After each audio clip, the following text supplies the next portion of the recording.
আসসালামু আলাইকুম এভরিওয়ান, কেমন আছেন সবাই? আমি আপনাদের সামনে ছোট্ট একটি ব্লগ ভিডিও নিয়ে হাজির হয়েছি।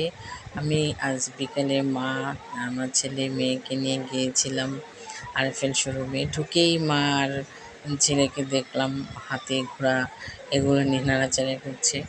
এরপর আমি ঘুরে ঘুরে এখানকার মগগুলো দেখছিলাম, সিরামিকের মগগুলো খুব ভালো লাগে এগুলো দেখতে। এরপর নতুন নতুন কিছু কালেকশন আসছে, সেগুলো দেখতেছিলাম। তারপর হাঁটতে হাঁটতে সামনে গেলাম, ওখানে স্টিলের মগগুলো দেখলাম, ভালো মেয়ের জন্য ভাবছিলাম একটা নিব। এরপর এখানে কিছু ছিল আপনার মশলা আইটেম, যেখানে আবার পাশেই দেখলাম প্লাস্টিকের জিনিসপত্র।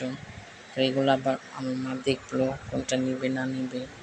সামনেই ছিল বাচ্চাদের খেলনা। আমার ছেলে আমাকে জোর করে ওখানে ধরে নিয়ে গেল।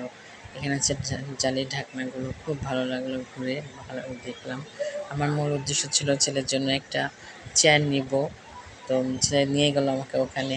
এই জিরাফটা আমার ছেলের আছে, তারপরও সে ওটা চাচ্ছিল। আর মেয়েকে বসালো ছোট্ট একটা খেলনাতে, ওটা অনেক সুন্দর, কিন্তু নিইনি মেয়ের জন্য কিছু।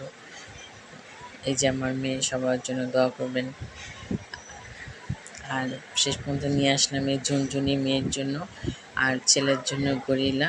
ছেলের অবশ্য আগেই একটা সেট কেনা আছে, হাতি, ঘোড়া, ডাইনোসর, এগুলো সবই ওর আগে ছিল। এখন শুধু একটা গরিলা নিয়ে আসলাম আর একটা প্লাস্টিকের চেয়ার, এই নিয়ে আসলাম।